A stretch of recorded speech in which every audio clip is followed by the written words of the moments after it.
Are you a real estate professional navigating the bustling landscape of New York City, or simply someone fascinated by its ever evolving skyline? Either way, you're in the right place. Welcome to another episode of the Big Apple's Core, where we break down the complex world of corporate and commercial real estate. Join us as we explore the latest trends, challenges, designs, and opportunities that are shaping New York City. Today's episode is brought to you by Cornet NYC's learning sponsor, the Rockefeller Group. Rockefeller Group, a love for people, a love for the city. Hi, welcome back to another episode of the Big Apple's Core podcast, your one-stop shop for commercial real estate in New York City. My name is Peter Fontanella with USIS, and this is Neil Mance. Neil, why don't you introduce yourself a little bit? Yeah, I'm Neil Mant, and my background is media. I've been in Hollywood for over 3 decades, well over 3 decades now, and my background is as producer and a director of movies and TV shows. I've created over 3,000 episodes of network television. I've won 5 Emmys. I produced movies for Disney, A24, Lionsgate, Showtime, and others. And relevant to this discussion, I've been in what's called the XR space since 2015. And XR stands for Extended Reality. And this is an umbrella term, and underneath that falls virtual reality and augmented reality. And in 2016, I saw some issues in that space that I thought would impact commercial real estate. Sure. And so I've been working on that for a decade now. All right. Well, we had a very interesting conversation, not you and I, but you did it back in 2020 when you first came on an episode like this. And so you talked about digital media rights and just everything in the CRE space as far as like digital media went. Beyond just like photography and images and video, what is all of that whole space, the XR space? Yeah, I mean, at its core, what I noticed was an intellectual property issue with real estate. And this is something that inherently people in real estate don't think about. They don't really think about their IP at all. And it began for me with the game Pokemon Go. When I saw Pokemon, I saw 2 things that I think were exciting. First thing was you had this game that was on a mobile phone, so everybody had the hardware. And it was very simple to play. You basically followed a map, Google Maps, and you go to a location, and then you'd open the phone's camera, and then appearing on your phone would be this 3-dimensional character from the TV show Pokemon. And you would, using a little ball on the bottom of the screen, scroll it like a bowling ball to try and hit the character. And the character is placed in the real world 4 or 5 feet in front of you. It's not really there, but the phone displays it as though it is there. And so when I looked at that and the results of it had, hundreds of people showing up at real estate properties at all hours of the day and night without any notice. And I thought, that's the technology is interesting because everybody has it and you could light it up quickly. However, it's a crime. It's causing people to trespass. Absolutely. It's causing people to interfere with the active businesses, whether it's the lease people or the owner of the business. And that violates tortious interference in business. It was a trend to trespass. Absolutely. It was encouraged. Yeah. And the real estate community just kind of let it happen and didn't understand it. And when I would talk to people, some of them would just say, well, what can I do about it? I can't do anything about it. And by the way, my son plays Pokemon. Yeah. It's at home. And I was like, wrong answer. The answer should be, I own this property. It is mine. And nobody can do anything on this property without me. Because I would pose this to the question to the real estate owner. I'd say, what if where the Pokemon crowd of 100 people is standing in your lobby, what if you came in tomorrow and I was there shooting a movie with a 100-person crew and extras? Would you say anything to me? And of course, they look at me and stunned with a silly question. I'd kick you right out of there. And I'd say, well, let's imagine that somehow, my charm was so overwhelming that I could convince you to let me to stay. The guaranteed thing that he would want in that scenario, maybe money, but not, it's not guaranteed. Maybe he thinks I'm likable, he likes the project, but he needs an insurance certificate to move forward. There's no way 100 people can stay in there with equipment, scuffing the floors, be banging into the walls without some protection. It's just, there's no scenario. And I would never think that way, that in shooting content, that I could enter someone's property and use their property without giving them an insurance certificate. This is standard in the media space. And so I looked at that and I'm like, Pokemon isn't giving anybody insurance certificate. So this is really an unnecessary risk. And I explained that to them. I mean, many of them were like, man, what can I do about it? And so I realized 2016 and beyond, they just couldn't handle it. It just wasn't something that they could wrap their arms around. And many people thought, well, I don't like the idea of glasses. I'm not going to wear glasses. And I still persisted. And I said, listen, this Pokemon can become Grand Theft Auto at any moment. Or worse, it could be pornography or all kinds of things that you don't want. So why wait to protect yourself? And the protection that all they needed to do was just raise their hand and say, I know these rights exist and I'm going to defend them. And we have a technology that allows them to do that. And then it reports it to the violators. And it's free. That's the best thing. And so helps. I just was giving speeches over a number of years. And then in 2022, when AI became a thing, that changed the subject. Everybody suddenly believed anything was possible. Yeah. And if you could put Pokemon or Grand Theft Auto on your property, you realize that glasses, which are coming very soon by the end of the decade, you could now put an advertisement on the side of a building. And I was going to say, just to harp on one little point of the glasses, if you could just talk about what you think that vision currently does or will in a very short future look like. Yeah. So for someone that doesn't know. First of all, let's go to the one that is shocking to people, which is contact lenses exist that can see the internet as an augmented overlay in the real world. They were created by a company called Mojo Vision in 2019. What we're going to talk about is facts. And this is a fact. Love facts. Please. And people struggle with that. Oh, what about contact lenses? And I'm like, past tense. So augmented reality glasses, they exist. There are a number of companies that have what's called spatial, not 2 dimensions, where you can see 3-dimensional items in the real world. X-Real is one of these things. It's a pretty cool product. It's a Chinese manufacturer, so there's not a lot of, I'd say, apps in it. Okay. But it's not Apple compatible kind of thing. It's a good product. Sure. It's an Android device. Right. Apple came to the market with the Apple Vision Pro last year or 2 years ago, I think it was now. A little while now, yeah. And failed product. It's too expensive.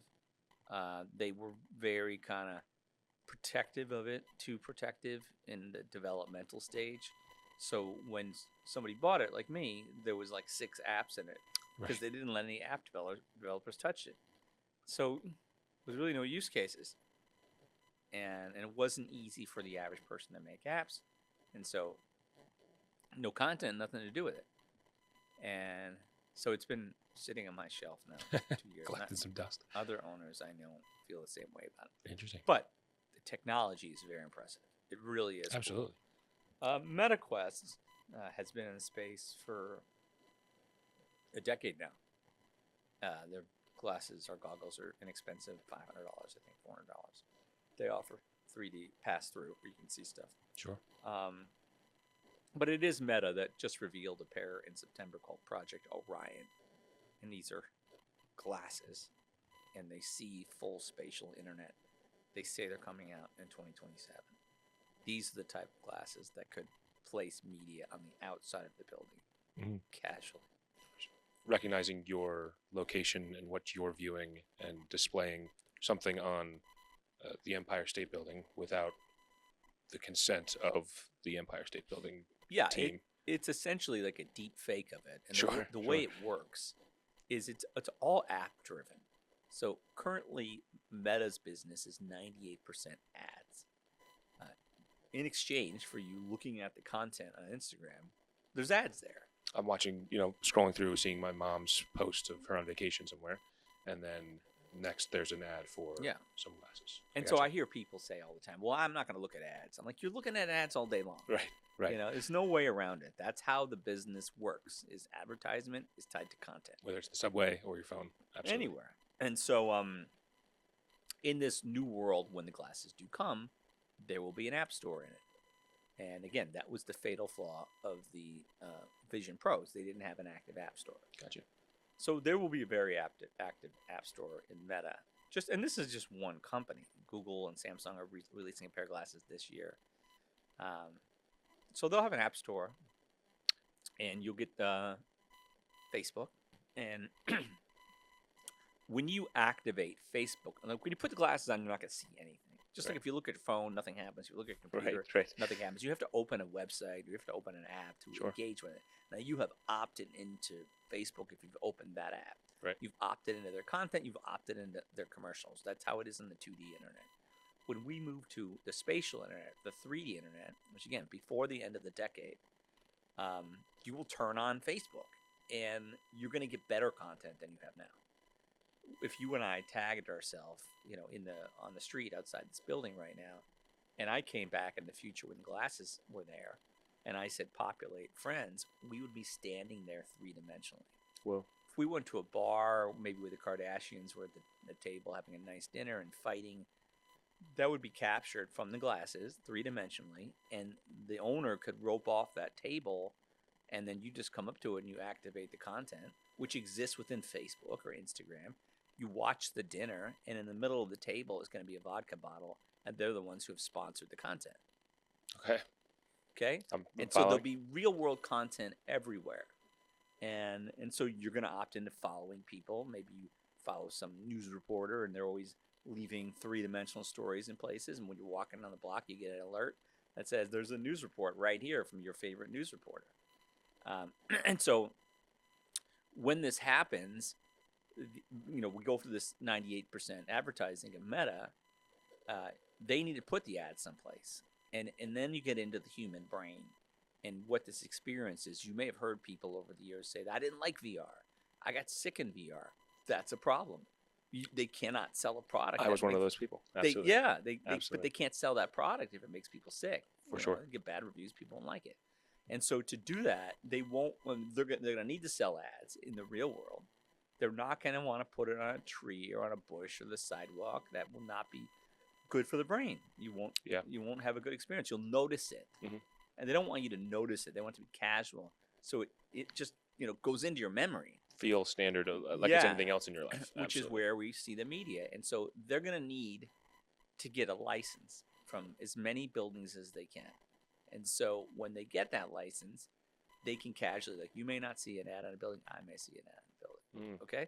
And then because this is three-dimensional, it can augment off the building, like the shark in Back to the Future 2. Mm-hmm. Okay, so that came 100 feet into the street. Right. And I always wonder, I say, who's going to get sued when Marty gets hit by a car?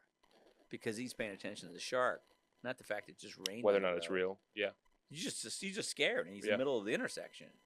And so that leads to the next thing that a property owner must understand is insurance. Remember, I can't shoot in the building without giving insurance? Well, if I decide to put that TV show, they say it's a reality show, it goes on NBC, and you're featured in it for whatever reason, and it airs, and you don't like the way you look, and so you come to me and you say, or you go to the network, you say, I never approved consent to being on, did not consent, and I want you taken out of that, and it's already aired though, so maybe damage is done. And so now I have had a policy called an errors and omission policy, or E&O. And this policy is specific to that kind of messaging.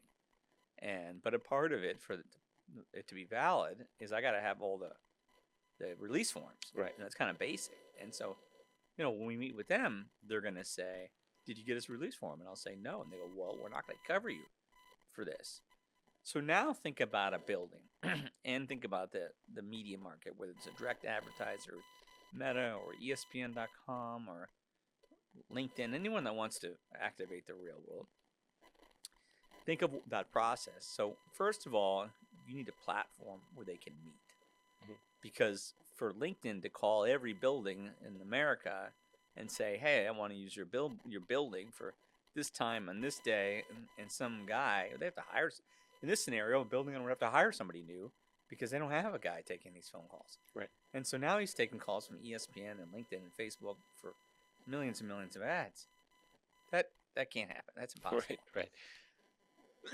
So you need a registration platform where everybody can be there and it can be trusted. The middleman of A Absolutely. technological middleman. absolutely. Yeah, Okay. no humans involved. Right. Because the scale has to be very, very quickly. Sure. And so building owner, to get on there, they have to go through a process, verify their building is something they own. And you want that done because you don't want someone just registering your address Yeah. and then they get paid. And so you verify your ownership. The media company verifies their ownership, who they are. And you will have set, the building owner will have set parameters. So maybe you don't want any alcohol in the building. Maybe you're okay with just, healthy foods, or you're cool with car companies. Whatever that may be, if the would-be licensee, the Meta or the advertiser or whomever, if they're selling that, if they have that ad that is being paid for by call it the car company, okay, check one is met. Now they can communicate with each other. And so what happens now is there's an assessment that the insurance companies will be able to make within our platform using AI. And what that does is it says, well, what is the ask of the building owner? We already know it's a car ad that's been accepted. How many people are you trying to reach? How many buildings do you think you're going to be on? What Showing age real range? statistics of every piece of. What's your plan? Yeah. And maybe it's a car that's they think is right for 16-year-olds. Like, this is the first car you could get, and so they're like, we only want to reach 16-year-olds and want to reach 1 million eyeballs. Now remember, the glasses have a lens, so when you look at a building, it knows definitively you looked at it. And so if they're going to reach 1 million people as opposed to maybe someone getting 100 people, the risk goes up because there's more people. So then the insurance for the errors and liability is a higher number than if you were trying to reach 100 people or whatever. And then once the leasee, the advertiser or the platform agrees with that and says, okay, it gets added to their bill. And then it goes through the system and it connects with the buildings, and the building owner can feel confident they're doing business with a legitimate company. The ads have been verified according to what their specs are and rules and requirements, and the ad came through with an insurance certificate which would protect it in case the shark jumped off the building and Marty got killed. Sure. And just to get back to square one, all of this is relying on the physical hardware technology, like the glasses or whatever, being mainstream, which you think will.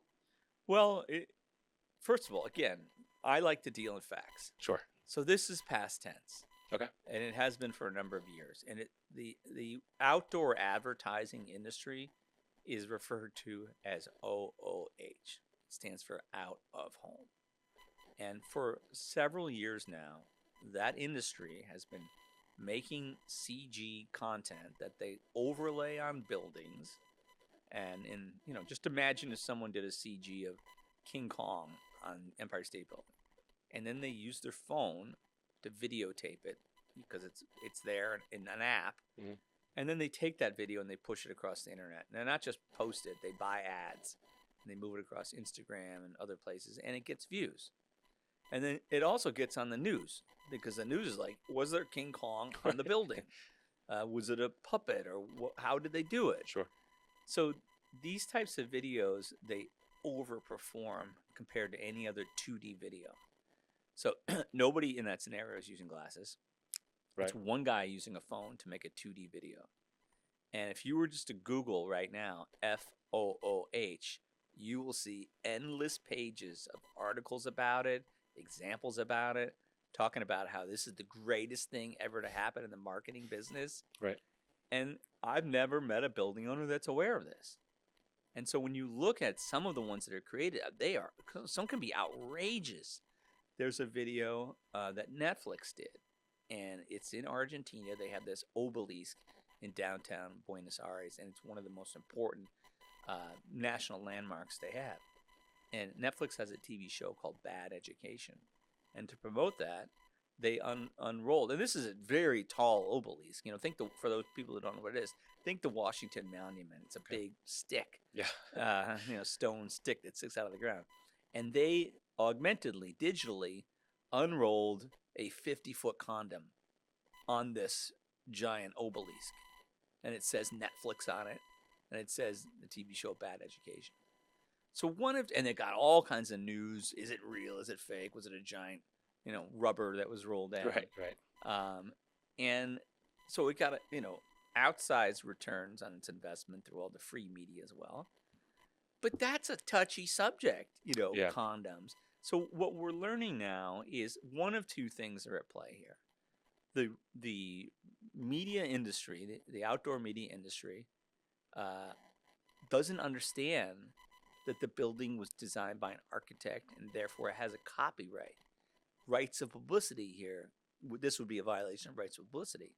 There's another law called the Lanham Act, which is a specific law to advertising when there's a false endorsement. And the false endorsement means that they didn't get approval and there's commerce. And these all check those boxes. And so they either don't know that they're violating this or they don't care.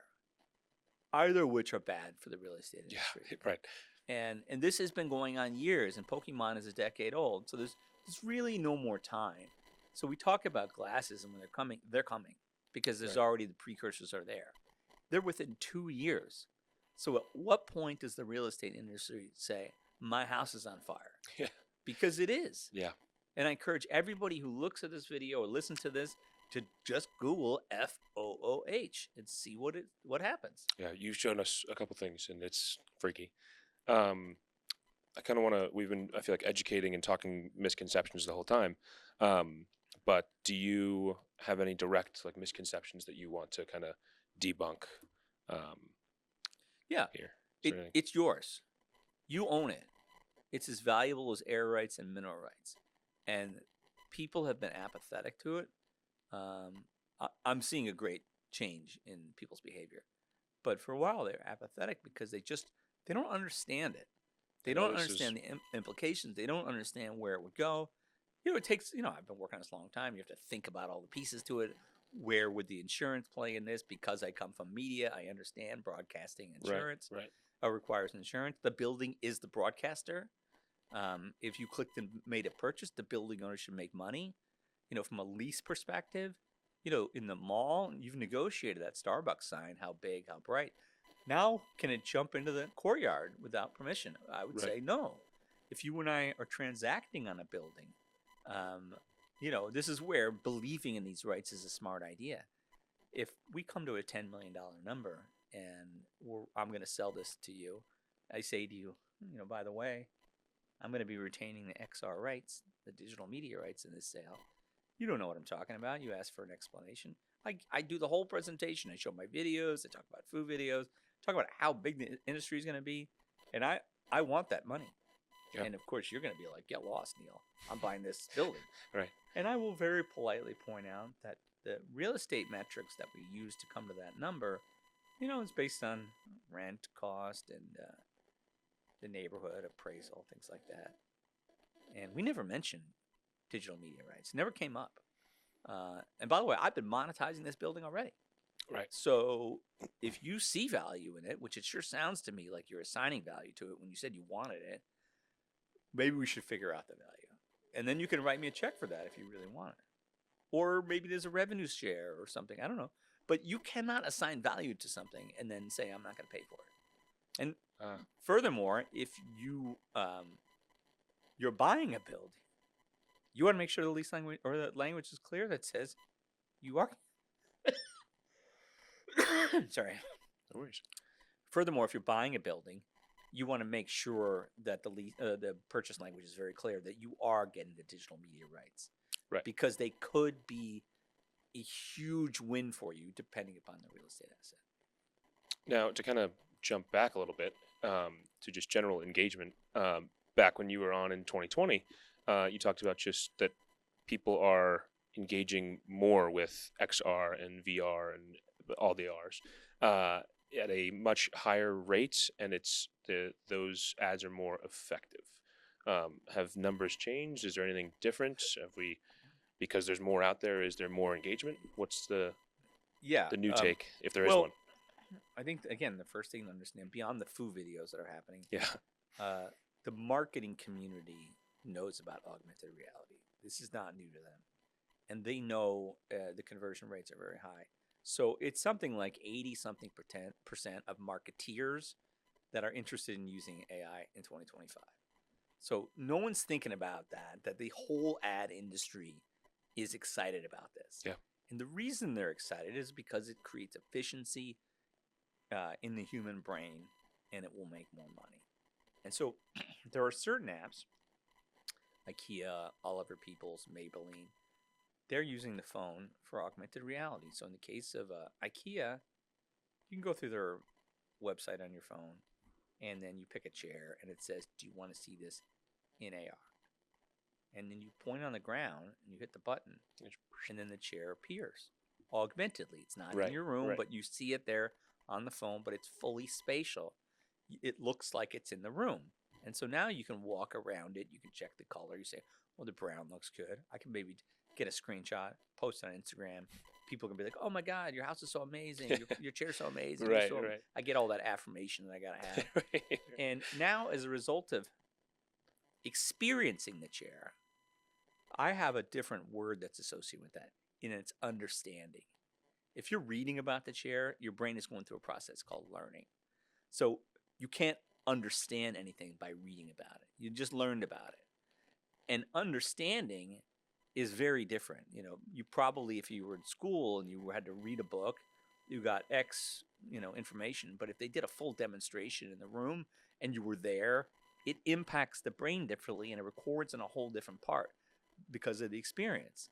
Sure. And so now, because I experienced the chair or the makeup I augmented in my face, the sunglasses I put on my face, because I've experienced them, I understand them at a higher level, and I'm 45% more likely to buy the product, and I'm over 90% less likely to return it. And so, marketeers are selling product. Sure. Brands are selling product, and they want to sell the product, and this helps them sell it. Yeah. It's painting the best picture, not only in your mind, but you can also physically see it. Like if you're reading something, there's no picture. You're painting it yourself. That's right. So this is just like the next step of all of it. So I guess back in 2020, you gave like a 5 to 10 year outlook. Yeah. How have things changed in the past 5 years now that we're halfway through your 10-year guess?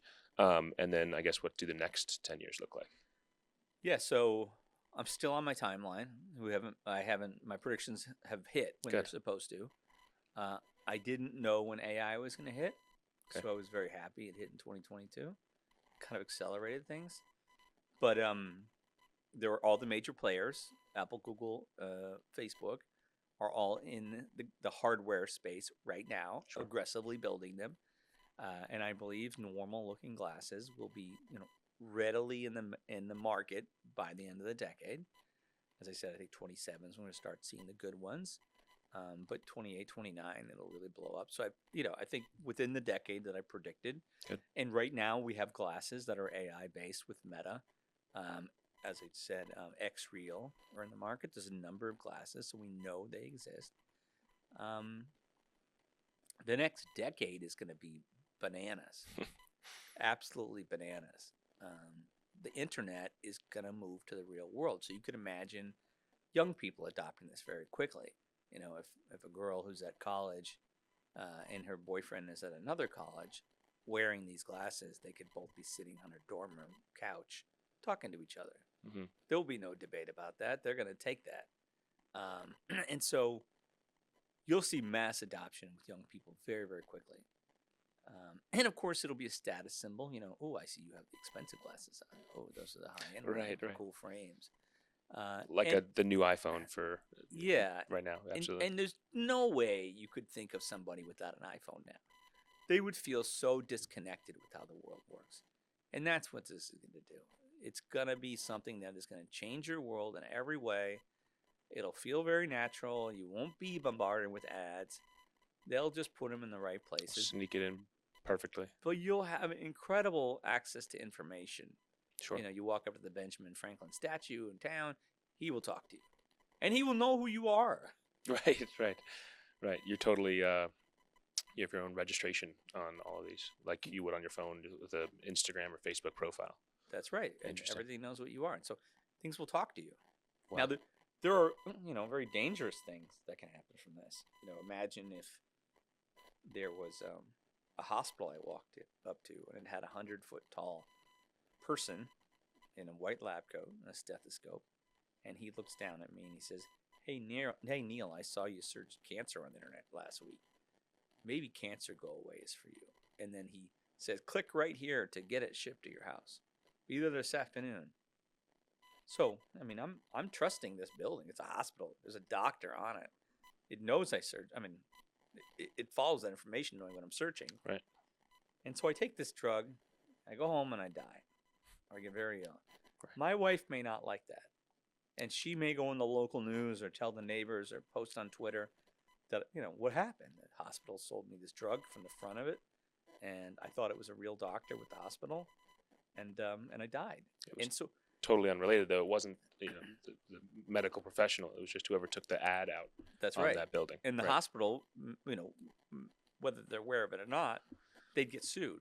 Right. And so now you think, all right, well, real estate, the success of real estate is based on a single word. And that word is trust. I trust this asset's going to go up in value. I trust this neighborhood. I trust the social services. I trust the weather. I trust everything about this. And therefore, I'm going to spend this money to be wrapped in trust. And if you lose trust in real estate, if I think it can kill people, that could experience some kind of cancellation by the public quickly. Sure. Maybe the next day. And so remember, foo videos are happening. They're past tense. Yep. And so what's keeping somebody from doing that now? Nothing. Right. Absolutely nothing. And so that hospital could have a deep fake that's pushing across the internet. And, these stories of bad things of what move across the internet the most. It's like man died from looking at augmented reality doctor. That's on the internet now forever. Right. And you can't undo that. Absolutely. And so property owners need to make sure they're very vigilant right now. So, all very interesting and terrifying. To kind of wrap up, we've got two more pieces here. The one, I want to end on a high note. Oh, do you have any positives? Something that you see is besides this doom and gloom of dying from fake doctors. Anything positive where all of this is going to lift up the community of CRE?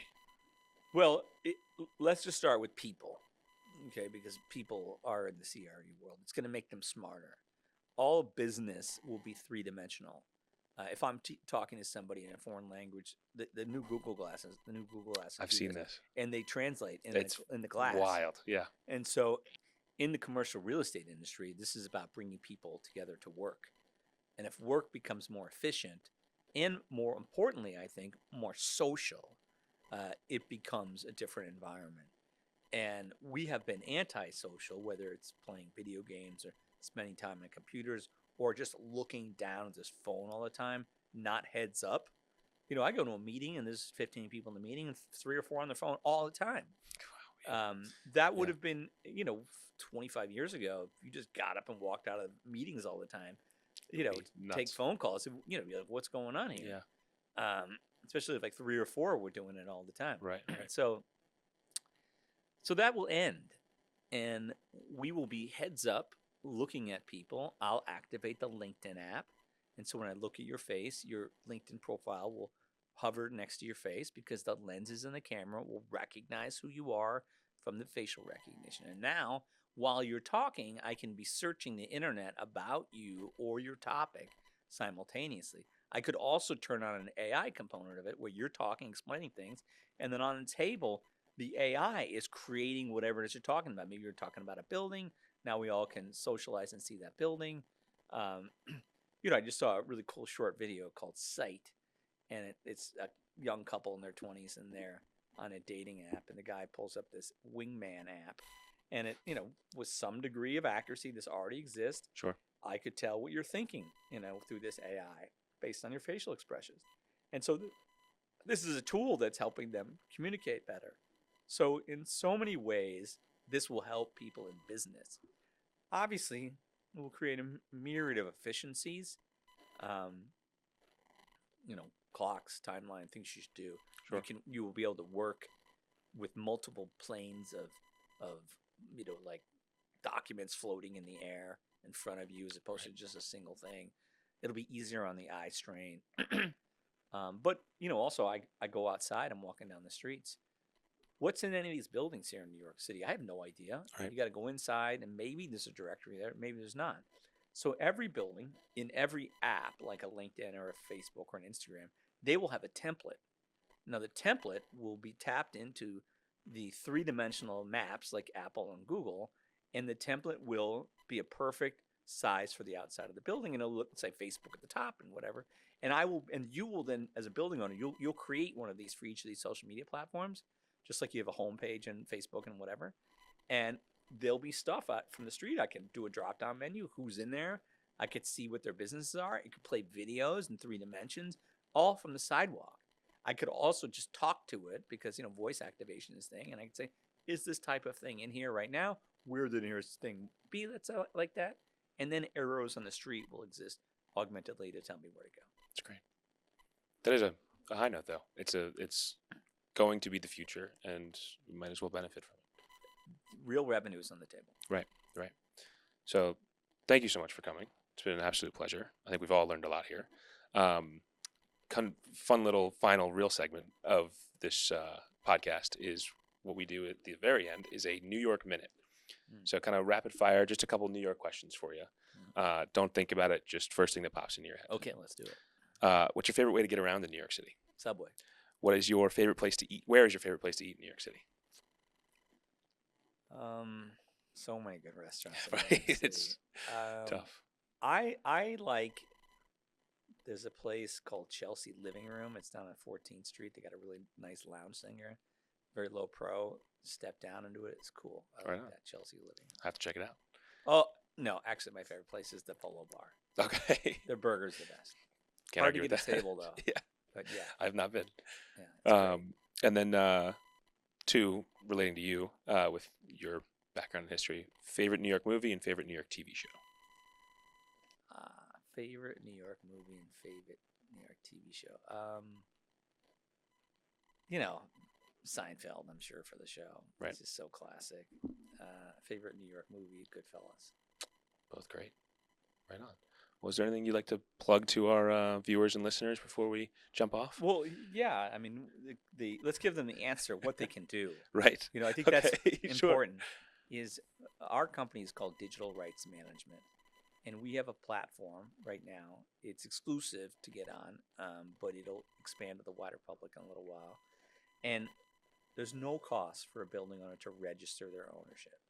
And again, that becomes kind of like the county clerk's office where we see who owns things. It's recorded on blockchain, so the violators can no longer say they didn't know about it. So I encourage everybody to register. You can email me directly on the website, and I can help them. But there's no reason not to do that. And when you've registered, not only have you claimed your rights, but you're in a platform where potential people want to come and license it. So you're giving yourself a shot to generate revenue if you want to. Sure. So that's it. Register. All right. You heard him. Register. drm.la. All right. Well, Neil, thank you so much. Thank you.